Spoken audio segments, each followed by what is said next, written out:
Assalamualaikum warahmatullahi wabarakatuh.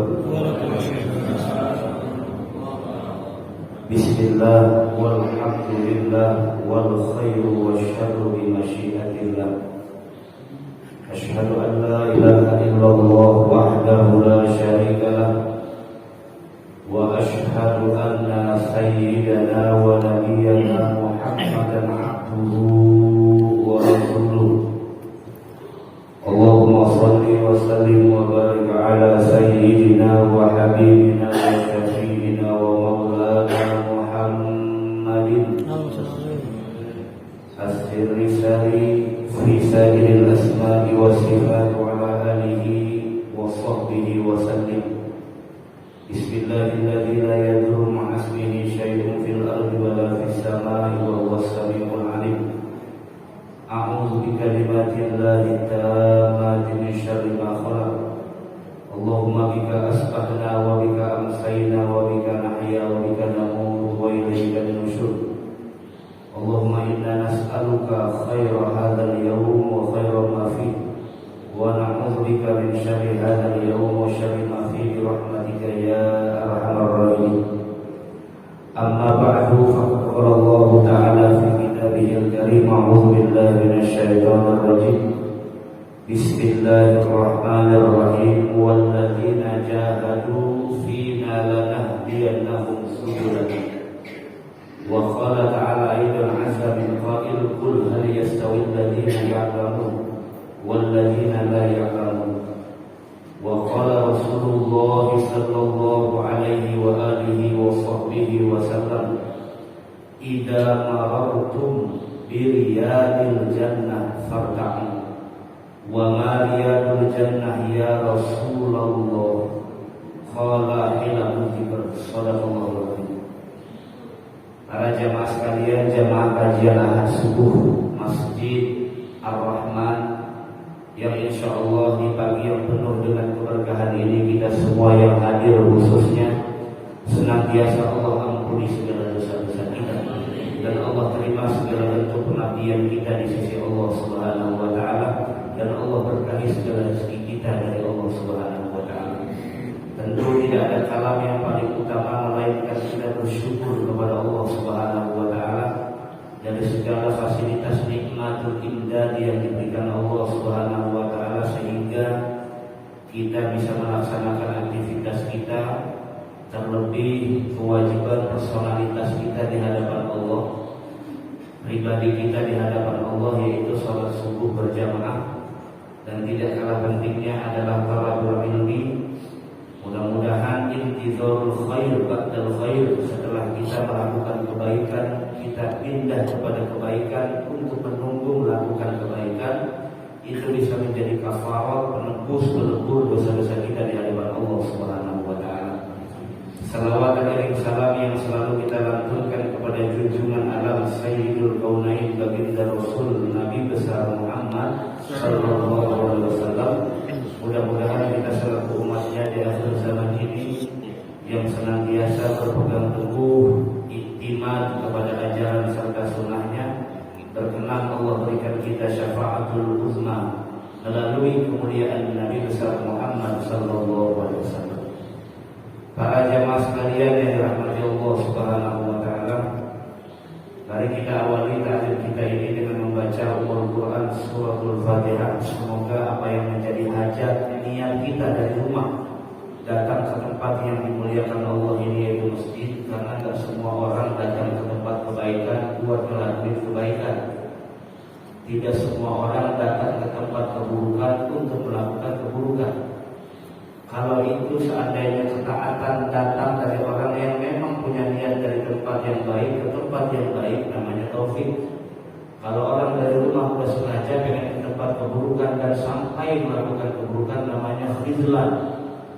Nah, maka bersyukur kepada Allah, kita tahu kebaikan, bisa melakukan kebaikan. Jika niatnya baik dari rumah kemari, senantiasa untuk menuntut ilmu, untuk mengabdi kepada Allah, untuk silaturahim, memperbanyak niat.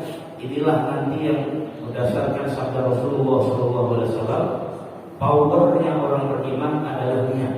Niatul mukmin khairun min amali. Idza lam yaf'al, ketika dia tidak mampu mengerjakan padahal segalanya sudah bisa diupayakan, namun pada kenyataannya tidak bisa dilakukan, ini yang kemudian yuktab biidznillah, akan dicatat pahalanya di sisi Allah Subhanahu wa taala.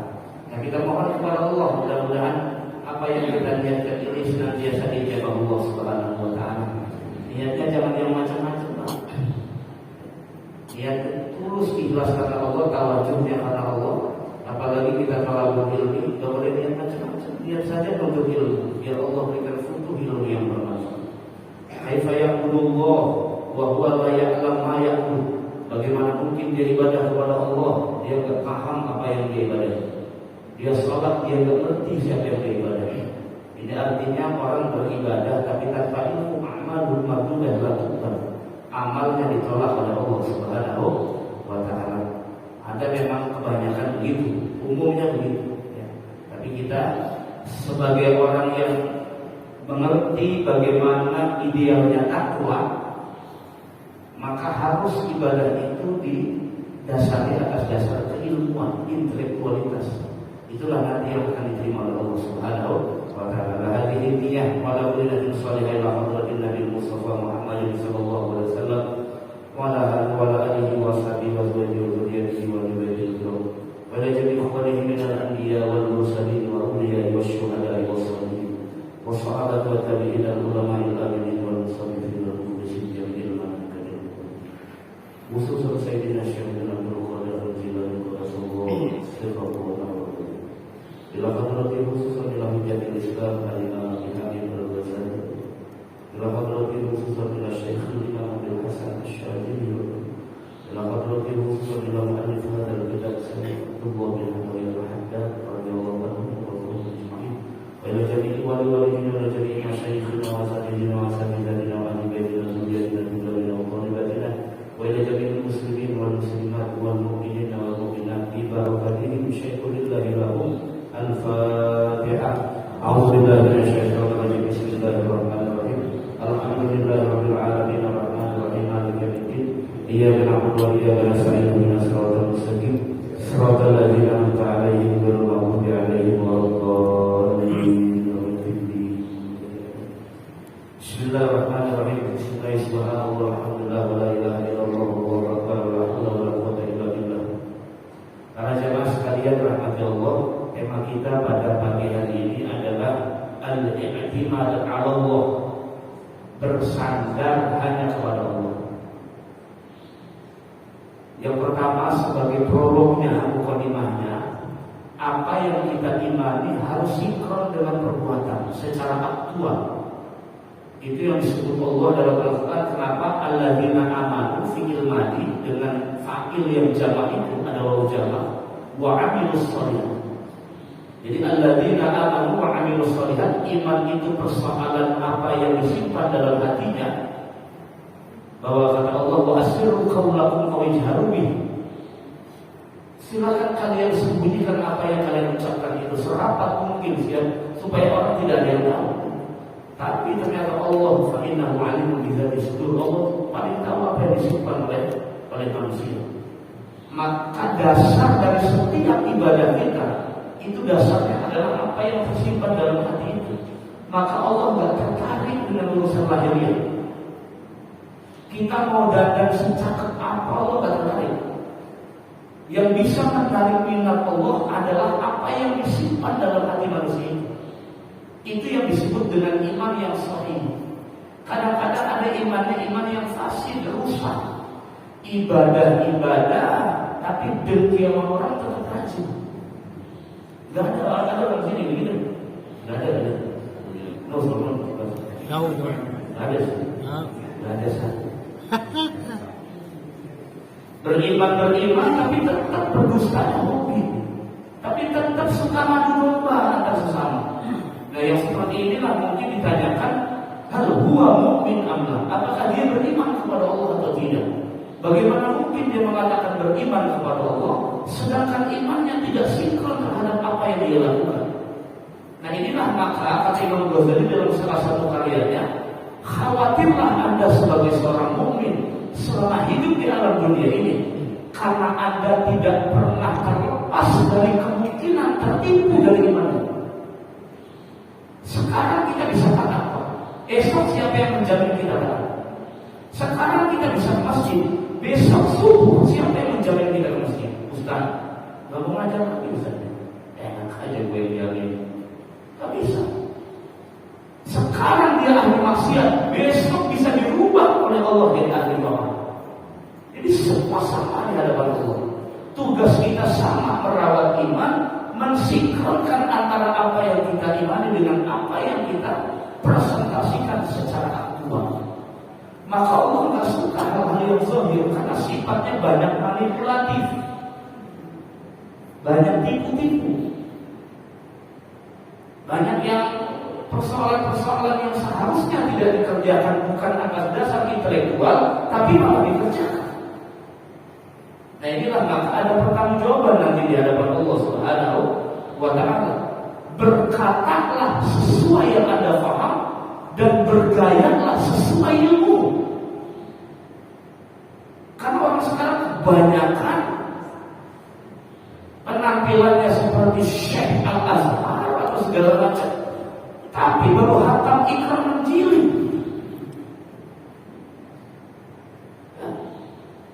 Nabi Sallallahu Alaihi Wasallam depan mertua saya berlomba-lomba itu penampilan mana yang baik, kecil tangan Ustaz, cium.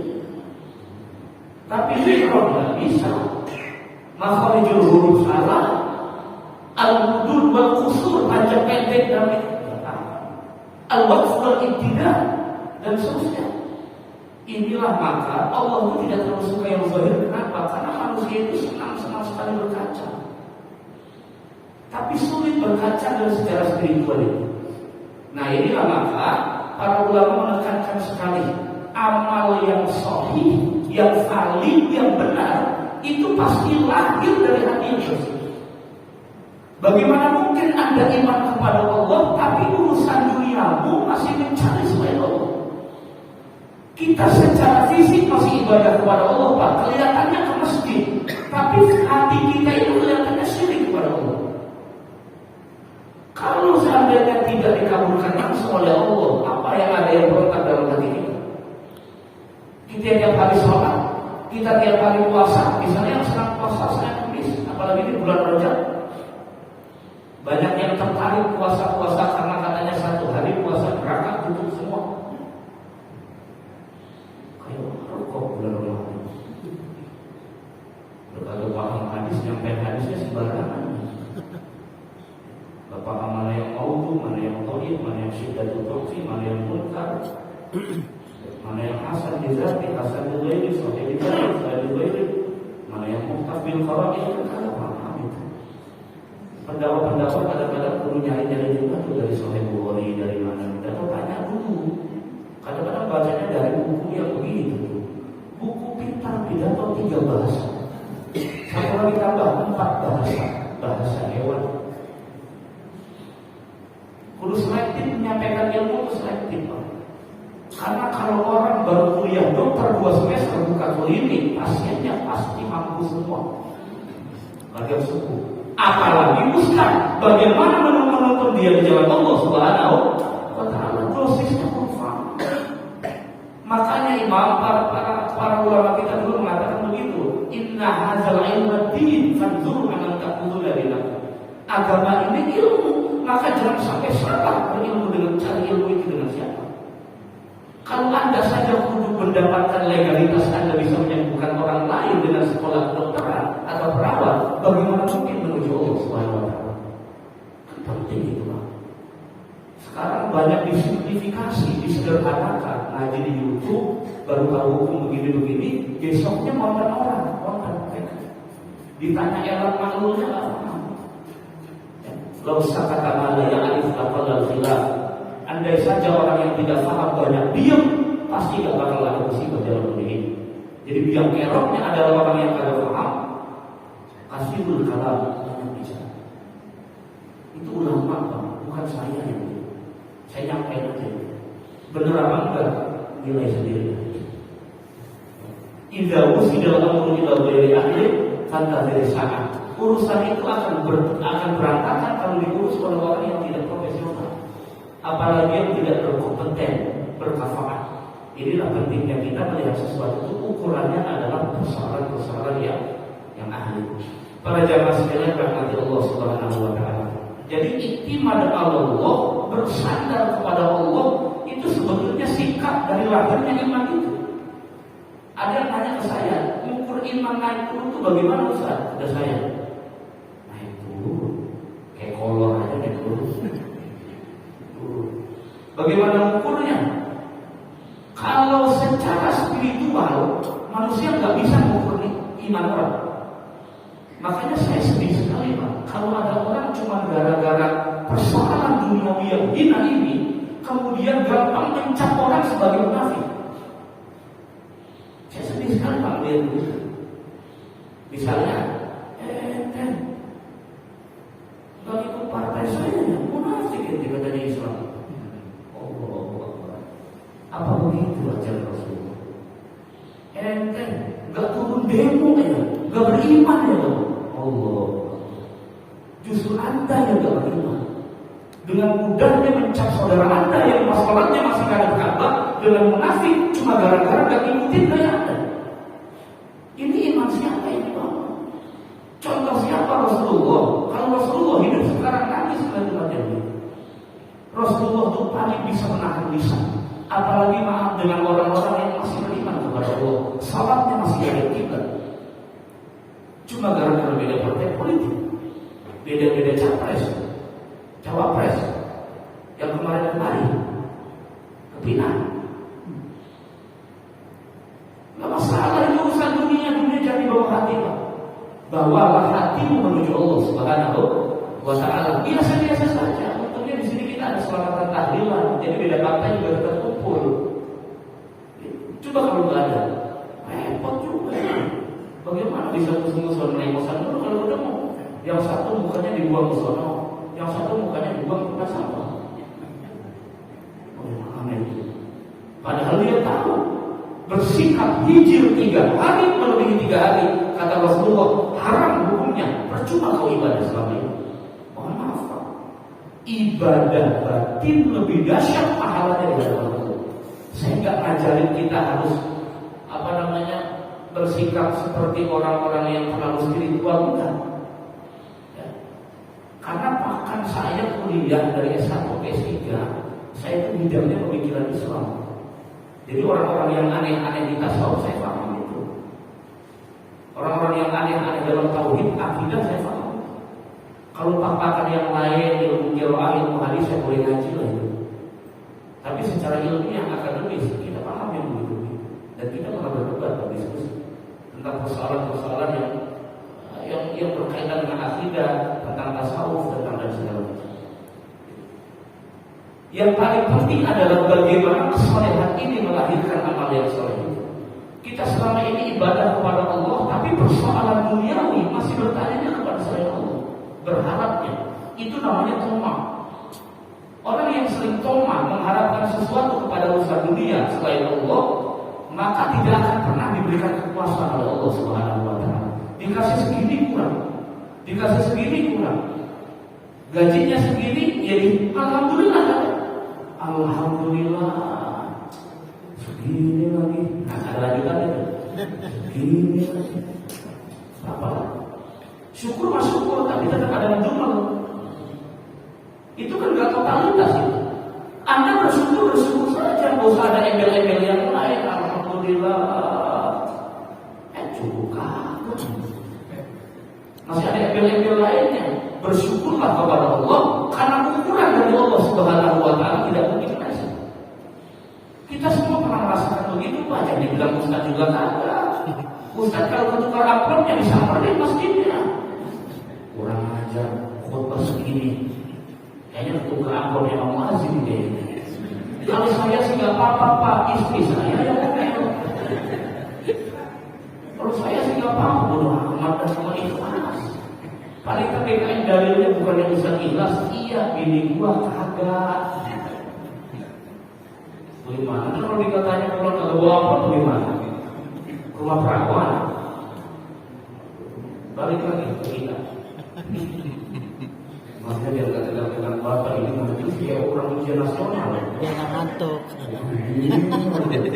Supan. Saya kemarin ngisi pengajian di sana di Nabawi begitu. Orang-orang komplek kan begitu Pak. Di sini juga kata saya komplek, cuma kan nggak kayak maksudnya beda gitu main di sana. Ngisi begini aja. Jadi kayak saya yang diinterogasi gitu, dipelototin. Kenapa Pak? Saya salah apaan? Udah bolos saja yang penting masuk surga. Amin. Cuma kayaknya menuju Allah kayaknya sampai kaku amat kalau saya. Yang penting ngaji tetap bisa dapat ilmu. Allah mencoba. Dapat ilmu enggak kesurupan ya. Minta kopi merokok. Masya Allah. La tata'allaq bil khalqi. Jangan pernah bergantung kepada makhluk. Ini pesan saya Abdullah bin Abdullah. Jangan pernah bergantung kepada makhluk. Kenapa? Apapun yang kau gantungkan kepada makhluk itu sifatnya ihtimal, tidak hakiki. Yang hakiki hanya kepada Allah Subhanahu wa Ta'ala. Padahal suratnya sudah kita baca itu Pak. Qul huwallahu ahad, Allahus samad. Tapi ternyata secara aplikasi zahirnya itu kadang-kadang masih nggak sinkron antara apa yang kita imani. Kalau ditanya Anda beriman kepada Allah, beriman. Anda beriman kepada Rasul, saya beriman. Anda sering melaksanakan sunnah Rasul, tapi udah beda lagi. Anda beriman kepada Allah, beriman. Sholat enggak? Kalau ingat Ustaz. Kalau enggak. Sholat loh, atur-atur aja nih Ustaz ini kan. Kadang-kadang begitu kalau punya murid ada bandalan begitu. Dibilangin menurut Ustaz yang dibalikin. Sholat kalau Anda beriman, sholat ini yang kadang-kadang apa yang diimani itu tidak sesuai dengan apa yang dikerjakan. Maka ukuran kita sebagai makhluk Pak, untuk melihat persoalan-persoalan iman itu adalah apa yang terlihat secara fisik. Jadi kalau kita melihat orang ini kayaknya lagi rajin banget di masjid, gitu ya, itu berarti imannya lagi tingkat. Satu, yang kedua, dia rajin banget ke masjid karena kemarin kita berdekaya. Yang ketiga, rajin banget ke masjid lagi berantem sama bini. Malas pulang. Lagi kagak pernah ke masjid, nggak pernah ke pengajian, ada pengajian nggak pernah datang. Itu bisa kita lihat. Kayaknya lagi banyak urusan dunia terus dicari. Kita pernah merasakan begitu Pak. Kalau lagi rajin banget di sholat maghrib, jam 4 dan masjid di 4 sore, itu kalau lagi rajin banget. Tapi kalau lagi malas banget 3 menit sebelum isya baru maghrib. Kita semua merasa begitu Pak. Udah, memang Ustaz juga begitu. Nah, elah, sama Ustaz juga. Cuma Ustaz mah ada dalilnya. Bisa ngeles.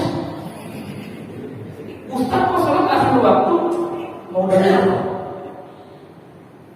Ya kadang-kadang yang bahaya itu beribadah nggak pakai dalil gitu. Ya kadang-kadang kita bingung juga melihat kiai yang alim banget sepuh begitu Pak. Wali ilmu. Sholatnya mau maghrib baru selesai.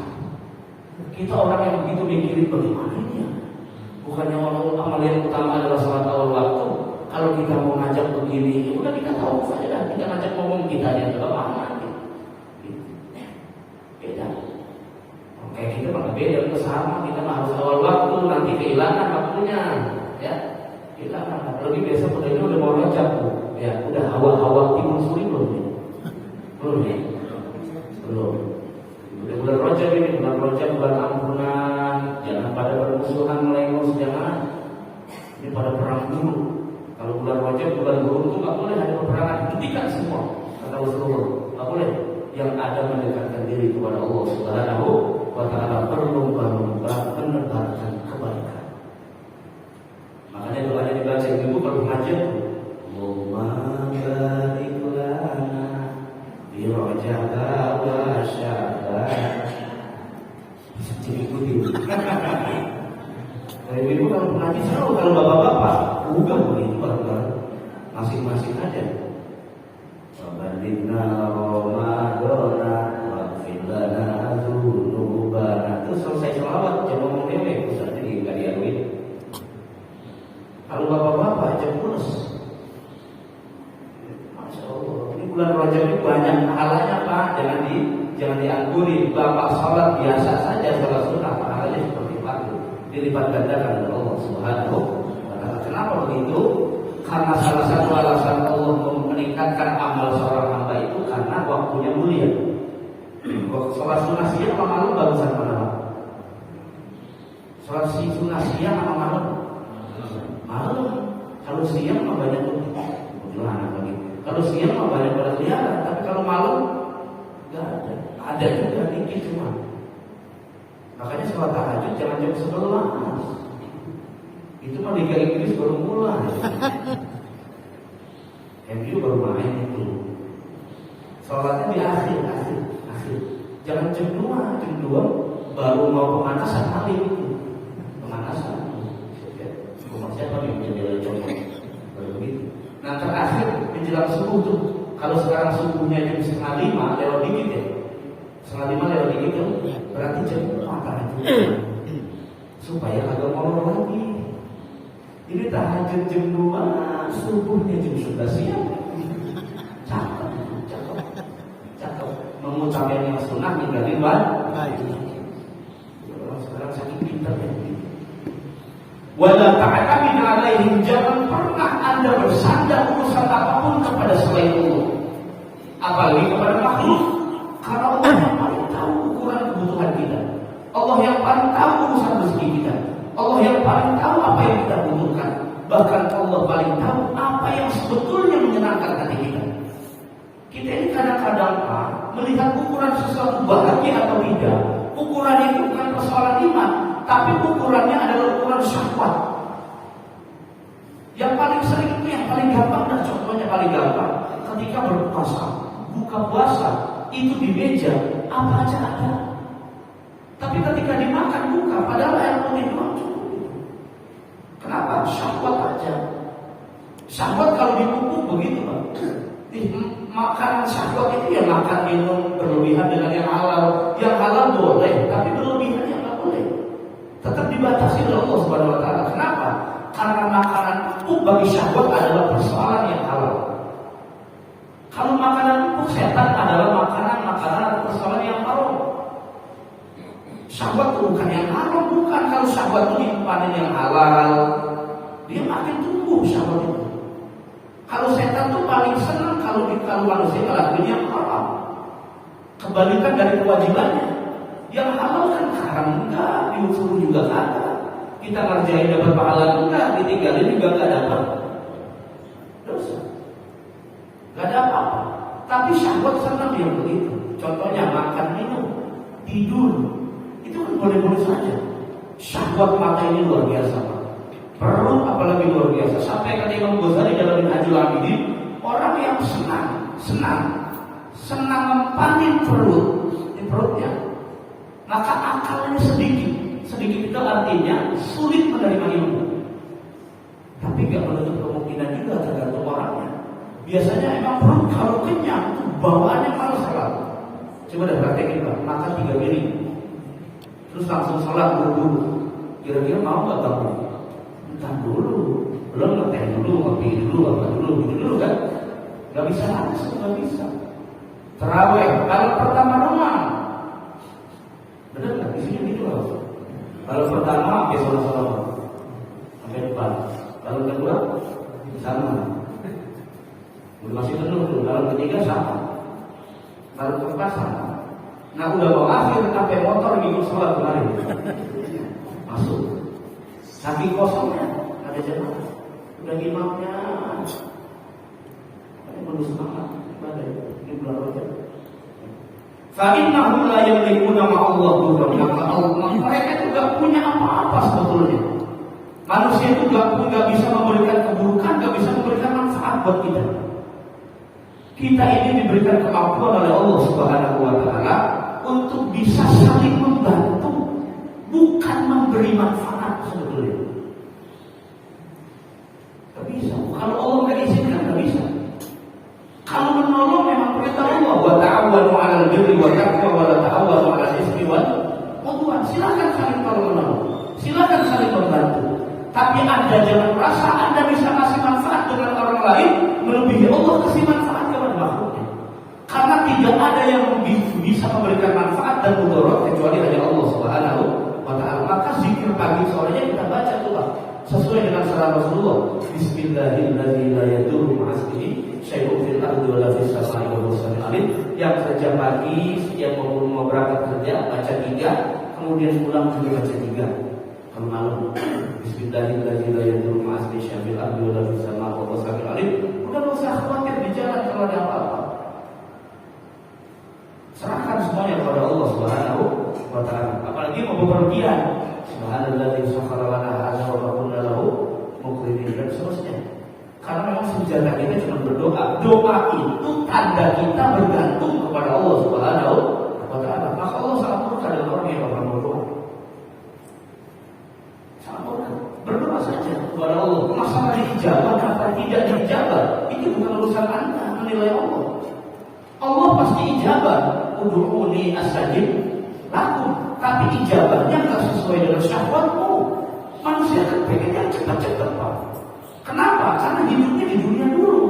Dunia itu biasanya ciri khasnya adalah ketika kita ngerjain sesuatu langsung dapat cash. Itu kata Imam Ghazali. Kenapa orang tertarik dengan urusan dunia daripada urusan akhirat? Karena urusan dunia itu apa yang kita kerjakan langsung dapat.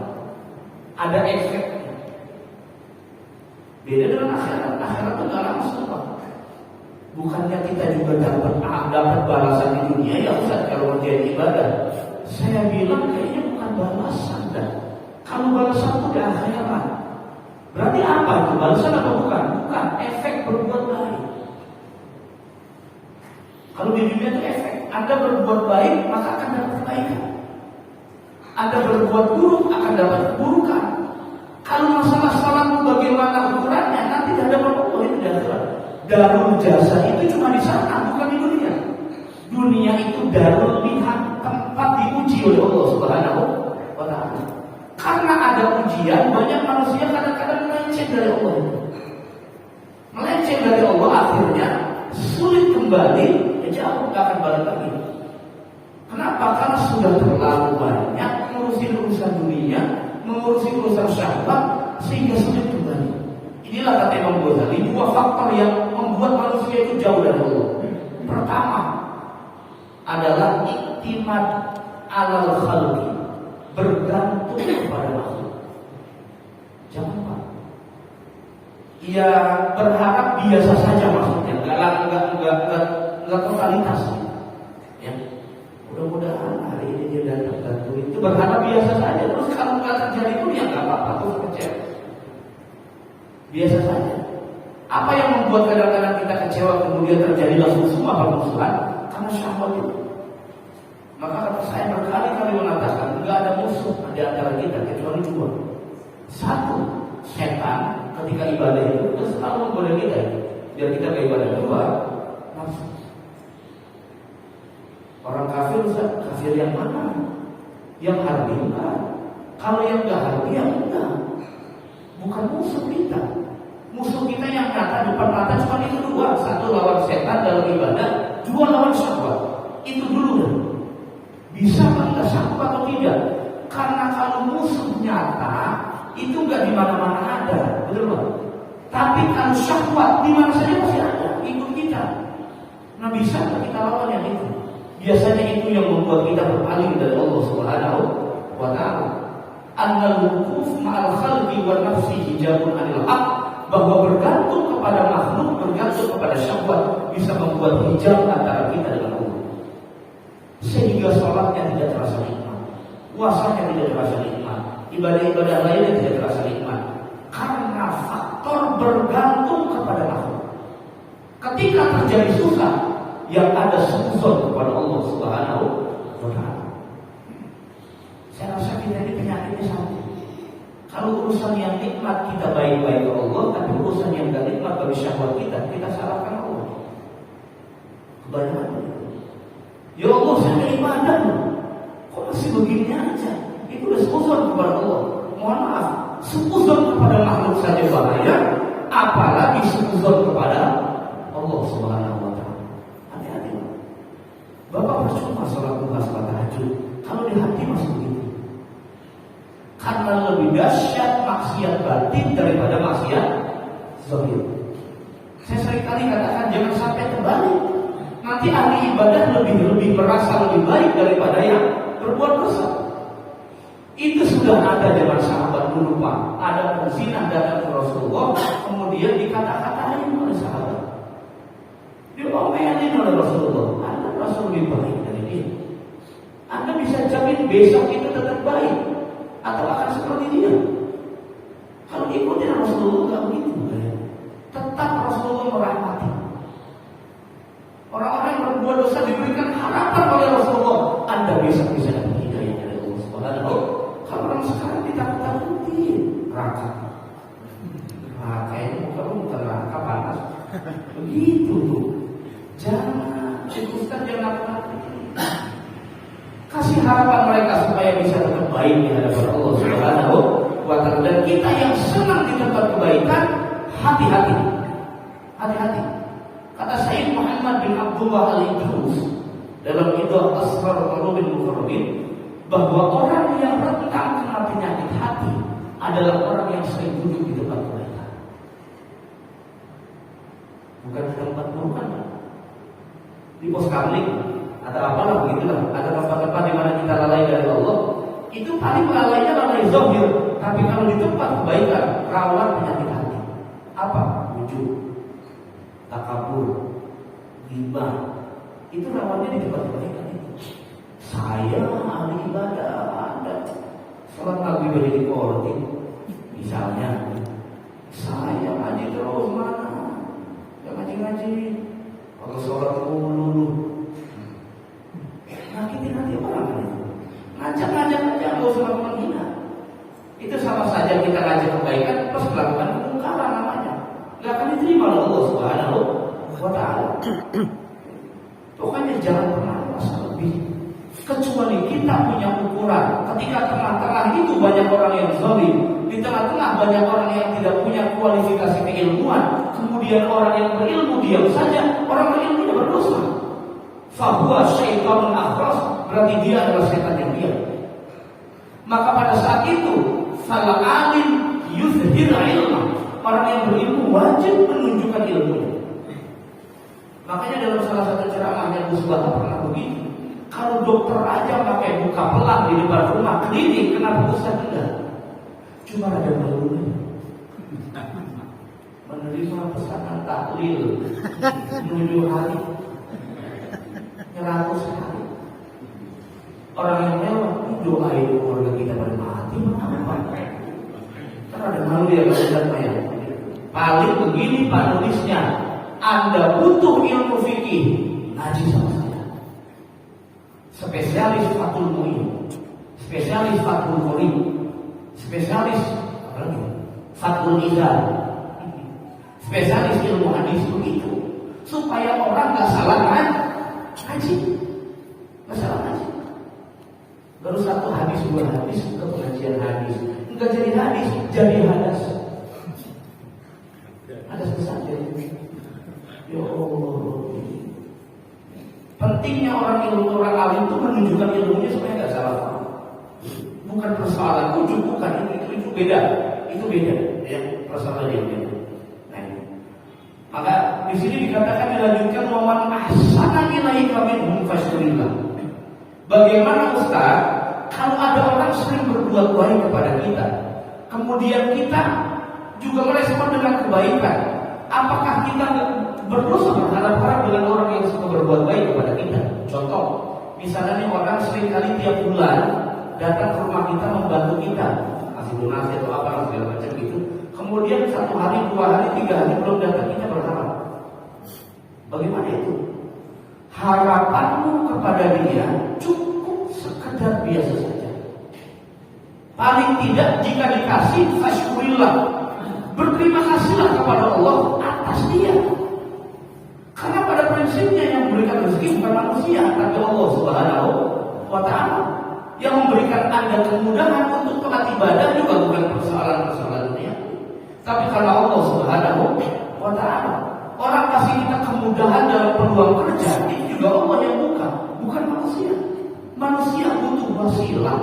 Karena kalau Allah langsung yang terjun, kita nggak sanggup. Dulu kan Nabi Musa pernah begitu. Umat saya nuntut pengen melihat engkau ya Allah, mampu atau tidak? Simpel aja sebetulnya, sanggup atau tidak?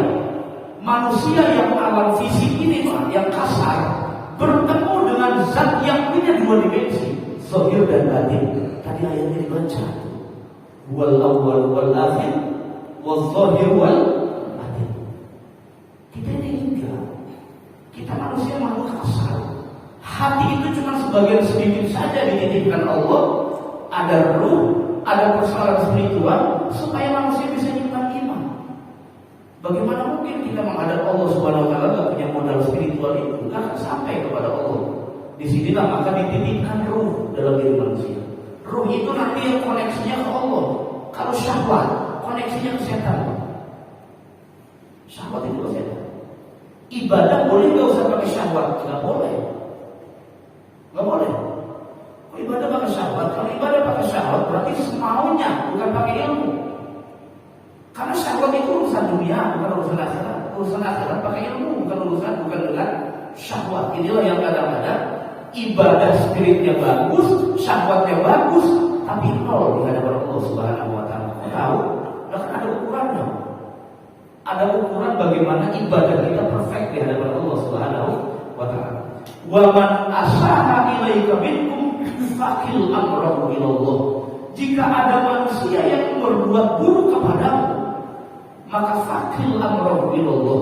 Wakilkan saja urusan itu kepada Allah Subhanahu wa taala. Jika ada yang berbuat baik, berterima kasihlah. Cukup berterima kasih, jangan marah. Allah nggak suka apa minta-minta, nggak suka. Nggak tahu orang sekarang kenapa menjadikan profesi ya? Profesi dan proposal dua. Bahkan di dalam kisah Mi'raj itu kita kisah Mi'raj, orang yang suka minta-minta itu nanti di akhirat itu dagingnya nggak ada, itu tulang doang. Waliyadzubillah min dzalik. Kalau bisa memberi lebih baik memberi, bukan malah kita meminta minta. Itu yang paling baik. Ya. Wala tukafihu bi isaati. Jangan balas orang keburukan dengan keburukan, karena itu mencontohkan kita sama dengan dia. Jadi intinya apa yang manusia kerjakan, kemanfaatan atau kemudaratan itu pada prinsipnya datang dari Allah. Jangan pernah kita berharap kepada makhluk, padahal Allah selama ini yang sering kali memberikan kepada kita dari segi rezeki dan seluruhnya, manfaat ilmu dan seterusnya. Maka sudah sangat bersyukur kita kepada Allah bisa diberikan kesempatan yang luar biasa. Itulah para jamaah sekalian rahmat Allah Subhanahu wa taala. Ini udah bisa. Belum. Berapa menit lagi? Maka kita manfaatkan waktu ini sebaik mungkin supaya apa yang kita lakukan tetap bernilai ibadah di sisi Allah Subhanahu wa taala. Silakan Bapak-bapak dari materi yang disampaikan tadi ada yang mau ditanyakan? Ada? Silakan Pak. Assalamualaikum warahmatullahi wabarakatuh. Di akhir zaman ini sebagian banyak orang mencari kebahagiaan, tapi sebenarnya menurut orang tua itu yang dicari sebenarnya ketenangan. Kemudian yang kedua, hendaklah dalam hal apapun kita mencari ridho Allah. Nah ini bagaimana ukurannya bahwa Allah itu sudah ridho terhadap apapun yang kita lakukan. Jadi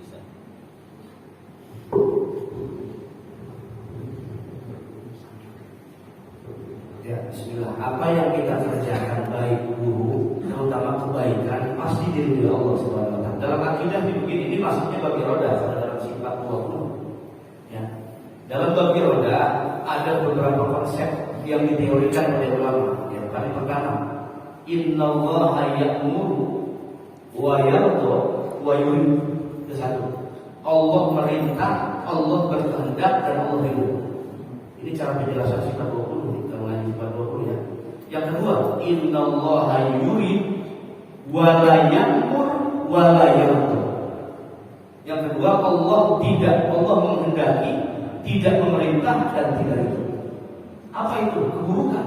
Jadi kalau mau tahu bagaimana ukuran Allah ridho dengan kita atau tidak, kerjakan kebaikan. Kebaikan apa saja? Bahasanya khairat. Kebaikan itu gak hanya ibadah, masih banyak yang lain. Bikin orang senyum, itu juga sama ya, kebaikan. Atau misalnya menghindari yang di jalan itu yang bisa mencelakakan orang, itu sama, itu kebaikan. Apa saja yang bernilai kebaikan pasti diridhoi Allah Subhanahu wa Ta'ala. Tidak hanya ibadah. Jadi jangan persempit jalan menuju Allah Subhanahu wa Ta'ala. Kalau kita melakukan keburukan, itu pasti Allah masuk. Mau keburukannya bagaimana? Apa keburukan kita ke Allah atau ke manusia sama?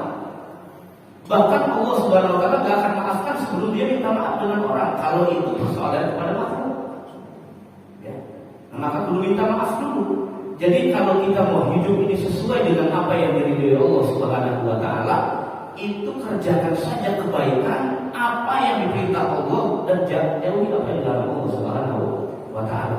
Nah, ukuran ketenangan hati, sebetulnya jika kita mengerjakan kebaikan, hati kita nggak tenang, itu ada yang salah itu. Normalnya itu pasti senang kalau kita melakukan kebaikan. Kalau tidak senang, berarti masih ada persoalan-persoalan yang lebih di hatinya itu. Itu harus dilawan, Pak. Kadang-kadang kita melihat ukuran kebahagiaan itu dari orang lain, ada salah. Contoh, tetangga kita misalnya begini, apakah akan sama rezeki kita dengan dia? Kan akan sama. Jadi kebahagiaan yang pernah mengukur dengan kebahagiaan orang lain. Kebahagiaan itu ukurannya bukan materialistis, tapi spiritual. Apa yang ada dalam hati kita, dalam batin kita, mintanya sama kepada Allah Subhanahu wa Ta'ala. Allahumma inna na'udzubika minal hammi wal hazan wa na'udzubika minal jubni wal bukhli wal kasal. Kalau kita lagi sedih, kita lagi gundah gulana, mintanya sama Allah. Kok dalam kebaikan kadang-kadang hati gak tenang, berarti ada yang salah. Kok dalam keburukan kadang-kadang hati enjoy, ini ada yang salah juga sama. Normalnya melakukan kebaikan pasti diberikan ketenangan Allah, melakukan keburukan pasti diberikan kekhawatiran dalam hati. Jadi lakukan saja apa yang diperintah, jauhkan saja apa yang dilarang Allah Subhanahu wa Ta'ala. Ikuti prinsipnya seperti itu. Masalah persoalan kebahagiaan dan ketenangan batin itu Allah yang kasih. Allah. Masih ada yang satu Pak Abdul, silakan Pak Abdul. Assalamualaikum warahmatullahi wabarakatuh. Waalaikumsalam. Tadi Pak Ustaz menyinggung masalah puasa Ramadan, dan bolehkah kita laksanakan dan masuk dari yang mana gitu? Dan kalau boleh berapa hari? Begini Pak, saya enggak melarang puasa aja, bukan. Puasa aja banyak, gak apa-apa, selama fisiknya kuat. Tapi jangan gara-gara puasa badannya tengkek lagi kurus. Karena dulu ada orang kurus sekali ketemu Rasulullah, ditanya, kok badannya kurus? Saya puasa ya Rasulullah. Jangan puasa mulu. Sum yauman wa asfir yauman. Puasalah satu hari, besoknya buka. Begitu, jangan puasa tiap hari, ada saudah kita puasa tiap tahun. Jangan, kalau fisiknya kuat jangan. Jadi puasa raja itu boleh, cuma jangan pakai dalil yang sering dipakai itu dulu nasihin. Saya tahu pernah ada kita dulu nasihin. Dulu nasihin kan kita hadis. Hadis yang campur-campuran itu. Makanya kalau saya nggak pernah baca itu. Punya saya baca itu, saya baca buat referensi. Tapi untuk ngajarin dulu nasihin nggak saya pakai. Karena wasiat dari guru begitu. Kenapa? 75% hadisnya bermasalah. Bahayanya bukan bahaya bapak puasa, bukan. Bahayanya menisbahkan kebohongan kepada Nabi. Kita juga paham padahal itu bukan hadis Nabi, tapi kalau ngomong dari Nabi, itu semua ada Pak. Dosanya lebih besar dari berzina. Berbohong atas nama orang saja nggak boleh, apalagi atas nama Rasulullah Sallallahu Alaihi Wasallam. Kalau berdusta atas nama Nabi, berarti berdusta atas nama Allah. Maka kata Nabi dalam hadis mutawatir, man kadzaba alayya muta'ammidan falyatabawa maq'adahu minan nar. Semua Tapi hadis kursi belum tentu sahih. Hadis kursi itu yang ada qala Allah Ta'ala itu belum tentu sahih. Ada yang palsunya. Ada buat-buatan tasawuf, buat-buatan saja. Nah, pakai dalilnya dalil yang ini nih kalau di kitab fikih. Sum ashkurullahil haram. Itu pakai dalilnya. Jangan pakai man soma yauman fi rajabin. Satu kali aja puasa di bulan Rajab, neraka semua ditutup buat RT. Udah kalau besok Ramadan gak usah puasa aja banyak, karena neraka udah ditutup semua. Kan gak masuk akal Pak. Emang ciri hadis palsu itu begitu. Pahalanya gede, amalnya kecil. Itu ciri hadis palsu. Nah kita ngaji bertahun-tahun ibadah masih ngarep pahala. Sama kayak orang anak kecil yang kalau puasa Ramadan, kalau dikasihnya 50.000, maghrib bukannya. Tapi kalau dikasihnya 20.000, duha udah buka. Kalau dikasihnya cepean 100.000, isak baru buka. Dikasihnya 200.000, tahajud lambungnya sakit. Masa kita ngaji bertahun-tahun Pak masih ngarepin itu aja? Bapak ragu dengan janji Allah. Kalau Bapak yakin dengan janji Allah, gak usah khawatir dengan urusan itu, puasa-puasa aja udah. Nanti kalau puasa Rajab, pahalanya gede. Masih pahala dia lihat. Allah cemburu. Ngapain pahala dilihat? Anda ragu dengan Allah. Allah tuh pasti gak mungkin dikerjain. Allah la yukhliful mi'ad. Yakin sepenuh hati. Orang berbuat baik pasti diganjar Allah. Orang taat pasti diberikan pahala. Hilangkan itu semua dalam hati. Fokus saja ibadah mengabdi kepada Allah Subhanahu wa Ta'ala. Kalau Bapak puasa Rajab niatin begini Pak, saya niat puasa Rajab karena mengikuti atau menjalankan sunnah Nabi Daud. Karena Allah Subhanahu wa Ta'ala. Kenapa saya harus bilang begini? Supaya terbiasa ibadah itu bukan karena ingin pahala. Emang gak boleh Ustaz? Boleh, tapi level kocak. Mau sampai kapan kayak anak-anak? Mengabdi itu mengabdi saja. Ada orang baru kerja sehari sama majikannya, kemudian udah nanya gaji saya berapa? Kira-kira besok bakal lama gak kerja di sini? Yang ada di kampung. Sholat maghrib baru kemarin sore ya Rahman. Udah nanyain sama Allah pas doa. Kira-kira pahala kemarin nih maghrib saya pahalanya berapa ya Allah? Malaikat kalau di sampingnya dicuci. Ijrohnya udah di sampingnya. Kurang ajar kalau kemarin maghrib aja lu. Jadi biasakan begitu ya Pak. Biasakan. Niatnya karena Allah saja udah. Puasa Rajab silakan yang banyak. Kapan saja boleh. Cuma saran saya sesuaikan seperti puasa Senin Kamis. Ya, Bapak mau digabung niatnya banyak juga boleh tuh. Niat kodok boleh, niat puasa Rajab boleh digabung. Masih ada yang kodok-kodok? Puasa Daud boleh. Masih ada yang kodok-kodok tuh jangan sampai udah nanti masuk bulan Syawal udah injury time baru ini lagi. Jadi kapan aja boleh puasa Rajab, cuma jangan pakai dalil itu lah ya. Nanti bulan Ramadan udah lebaran lagi tuh habis langsung tuh. Syahrul Ramadan awwalur rahmah. Mantap banget ini apa ya? Padahal nggak tahu sangatnya. Allah.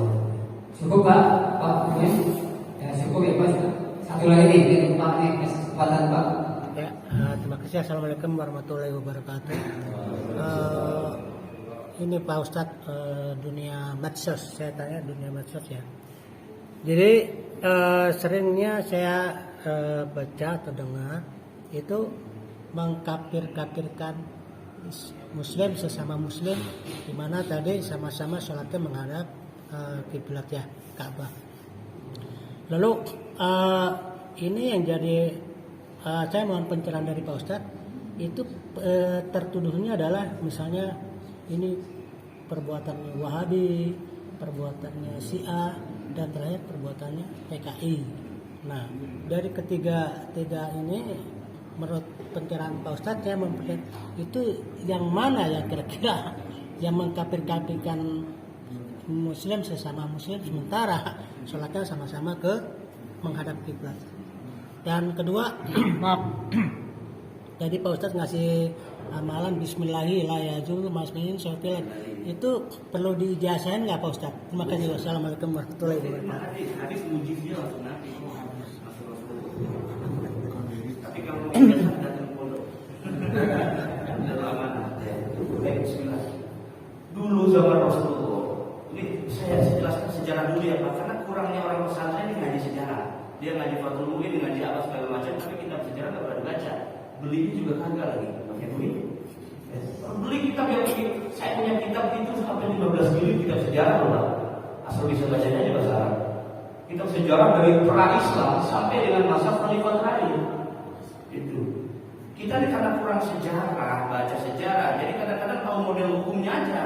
Kenapa kok ada Khawarij? Kenapa ada Syiah? Kenapa? Itu faktornya banyak. Dengan sejarah baru terungkap. Begini, embrio orang yang suka membid'ahkan, mengkafirkan orang itu lahir dari orang yang baca Qur'annya, pemahamannya cuma sampai tenggorokan. Kata Sayyidina Ali, itulah kaum Khawarij. Mereka wahum yaqra'un al-Qur'an walam yafhamun. Mereka itu walam yafhamun, mereka itu baca Qur'an tapi tidak paham sebetulnya, tapi sok paham. Menafsirkan sesuai dengan syahwatnya. Man fassarul Qur'ana bi ra'yi falyatabawa maq'adahu minan nar. Orang yang sengaja menafsirkan Quran pakai syahwat tanpa ilmu, tanpa pendekatan tafsir, tanpa pendekatan ulumul Quran, maka tempatnya sudah disiapkan di neraka Allah. Hati-hati. Lebih baik bertanya kepada yang ahli tafsir, bukan yang hanya bisa tafsir. Tafsir itu perangkatnya banyak, Pak. Ada orang ngaji tafsir jalan lain, tapi nggak ngaji ulumul tafsir. Kadang-kadang nggak paham mengungkap Israiliyah, asbab nuzul, nasih mansur. Itu banyak perangkat ilmunya, Pak. Sebetulnya jadi ustaz itu susah loh, Pak. Cuma dipermudah orang sekarang. Yang penting pecinya mereknya belum dicopot, bagus. Sorbannya ngengser. Padahal susah loh belajar fikih. Kalau ada orang saya paham fikih tapi nggak paham usul fikih, itu pasti ustaz. Orang fikih pasti paham usul fikih. Usul fikih itu bangunan dalilnya, Pak. Kalau fikih itu produk hukum udah jadi. Sama tauhid juga begitu. Orang belajar akidah nggak belajar ilmu nanti, itu keliru nanti. Nah, salah satu ciri khas orang yang suka mengkafir-kafirkan mentakdikan itu ada zaman Rasulullah namanya Khawarij. Khawarij itu diambil dari kata kharaja, keluar dari barisan Sayyidina Ali. Dulu Sayyidina Ali pengikutnya, simpatisannya namanya Syiah. Syiah itu dalam bahasa Arab artinya pengikut. Syiatu Ali, pengikut Sayyidina Ali. Ketika Sayyidina Ali perang dengan gubernur Syam namanya Muawiyah bin Abi Sufyan, gara-gara Sayyidina Ali gak bisa mengusut tuntas siapa yang membunuh Utsman, karena Utsman dengan Muawiyah kerabat dekat, Pak, masih saudara. Muawiyah sama Utsman itu masih saudara, jadi ketika Utsman dibunuh, dia marah. Muawiyah marah. Sayyidina Ali gak becus mengusut siapa yang membunuh Sayyidina Utsman. Diajak perang, Pak. Namanya perang Siffin. Itu besar sekali dalam sejarah Islam. Antara kubu Sayyidina Ali dengan Syiahnya, dengan kubu Muawiyah yang memimpin Syam pada saat itu, dengan pengikutnya yang nanti jadi cikal bakal paham Jabariyah. Jadi Sayyidina Ali pengikutnya jadi cikal bakal Syiah, kemudian Muawiyah jadi cikal bakal Jabariyah. Tahu Jabariyah Pak ya? Jabariyah itu kira-kira begini nih pahamnya nih. Ente apa nggak sholat? Takbir Allah begini. Itu Jabariyah begitu. Baik guru kan dari Allah. Ente apa nyolong? Udah Allah takbirkan begini enjoy. Itu Jabariyah begitu. Jabariyah itu menganggap bahwa manusia ini kayak wayang, ikutin takbir Allah aja. Baik guru ikutin takbir Allah. Kita juga paham, Pak, wa bil qadari khairihi wa syarrihi min Allah, tapi cara memahaminya enggak begitu. Ahlussunnah wal Jamaah memahami takdir itu sangat kompleks, sangat dalam. Ya, sangat dalam. Nah, balik lagi. Ciri-ciri orang yang fahamnya faham moderat. Kita ini kan agama agama moderat sebetulnya. Islam itu selalu ambil jalan tengah, ya. Selalu ambil jalan yang paling tengah. Maka lahirlah dua imam besar setelah Mu'tazilah berkembang, namanya Asy'ari dan Imam Maturidi. Kemudian jadilah penggabungan dua mazhab disebut Ahlus Sunnah wal Jamaah. Tapi jangan salah, Pak, Imam Ibnu Taimiyah, pemimpin kaum Salafi itu juga sering sekali menyebut kata Ahlus Sunnah wal Jamaah dalam kitabnya. Pertanyaannya bikin bingung orang sekarang. Yang Ahlus Sunnah itu yang mana? Yang ngikutin Asy'ari Maturidi ala pesantren, apa yang ngikutin Salafi Wahabi ala Mekah? Maka saya jawab, dua-duanya Ahlus Sunnah. Sama, dua-duanya Ahlus Sunnah. Cuman Ahlus Sunnah yang beda paham. Kalau Asy'ari Maturidi pakai konsep 20 sifat wajib bagi Allah, kalau Salafi pakai trilogi tauhid, uluhiyah, rububiyah, asma wa sifat. Kalau ada orang atau ustaz yang paham tauhidnya ini, uluhiyah, rububiyah, asma wa sifat, yakin 100% Madeni Salafi. Masa berubah-ubah kitab Salafi udah. Saya punya lengkap kitabnya, saya baca. Jangan kita Wahabi, kitab sucinya Ahmadiyah saya akan baca. Ahmadi. Kalau saya pernah debat langsung sama muridnya di Palu. Bukan debat, diskusi ilmiah tentang konsep nubuwah menurut Ahmadi. Saya pulang bawa tafsir memang kitab sucinya. Apa yang kata orang tua saya? Buahkan tazkirah. Hati-hati lu, mau spelling nih orang nih. Kuliah S2 makin spelling nih. Insya Allah enggak, karena kita mondok lumayan lama. Kecuali yang baru 2 tahun mondok pulang terus ngambil pemikiran Islam. Insya Allah betul. Bukannya paham dari spelling. Itulah maka dikata jebolan UIN ngaku nabi. Enggak, kok saya ngaku nabi. Lulusan UIN liberal enggak, saya masih tahlilan, masih kunut, enggak liberal. Sholat masih awal waktu. Siapa dulu orangnya? Orang mana dulu? Itu oknum aja itu. Dijanjikan sama UIN. Ya. Maka ciri Ahlus Sunnah wal Jamaah adalah la yukaffiruna ahlal qiblah, tidak pernah mengkafirkan orang yang sholatnya masih ada kiblat. Udah begini aja Pak. Orang yang paling menterang adalah orang yang senantiasa menjaga lisannya dari menyalahkan orang lain. Itu ciri Ahlus Sunnah wal Jamaah. Ya. Menyalahkan orang lain yang kita tidak paham. Jadi kalau sekarang ada oknum-oknum yang begitu, itu sisa-sisa Khawarij yang masih hidup dari zaman bahla. Kalau benar-benar aswaja, tahan mulutmu dari mengkafirkan orang lain, tahan mulutmu dari membedakan orang lain, tahan mulutmu dari persoalan yang kamu nggak paham. Saya sering kali dipinang di sini, Pak, habis khotib itu disamperin orang, habis khotib, Ustaz, tadi itu ceramahnya hadisnya begini. Nggak boleh pakai kias-kias, Pak Ustaz. Saya ajak duduk dulu Pak. Saya tanya, definisi hadis paham nggak? Enggak. Kalau udah pulang aja kan? Makin ngajak debat lagi. Paham hadis juga kan? Paham hadis ini ada berapa tipe model? Nggak paham. Ya, nyapain aja ngomong sama dia kata saya. Kalau selevel, profesor debatnya sama profesor. Anda kalau mau berdebat doktor harus doktor dulu. Kan begitu. Biar ilmunya sesuai capek-capek kita. Gitu, kira-kira begitu. Jadi yang akhir zaman ini jangan pernah kita gampang mudah menyalahkan orang lain. Ya, kalau beda paham itu wajar sebetulnya.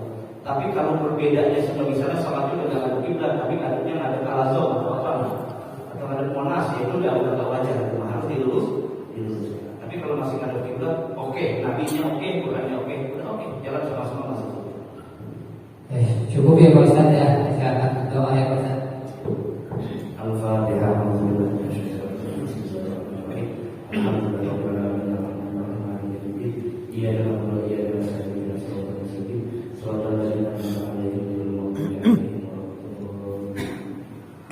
Allahumma shalli ala sayyidina Muhammad wa ala ali sayyidina Muhammad. Allahumma fa'alna bima 'allamtana wa 'allimna ma yanfa'una warzuqna ilma wa zidna ilma. Allahumma arzuqna fahma nabiyina wa mursalin wa ilman la yadillu wa khairu bi rahmatika ya arhamar rahimin. Allahumma barik lana fi Rajab wa Sya'ban wa barik lana Ramadan wa fil dhunubina bi rahmatika ya arhamar rahimin. Rabbana atina fid dunya hasanah wa fil akhirati hasanah wa qina adzabannar. Wa sallallahu ala sayyidina Muhammadin wa ala alihi wa sahbihi wa sallam. Walhamdulillahi rabbil alamin. Assalamualaikum warahmatullahi wabarakatuh.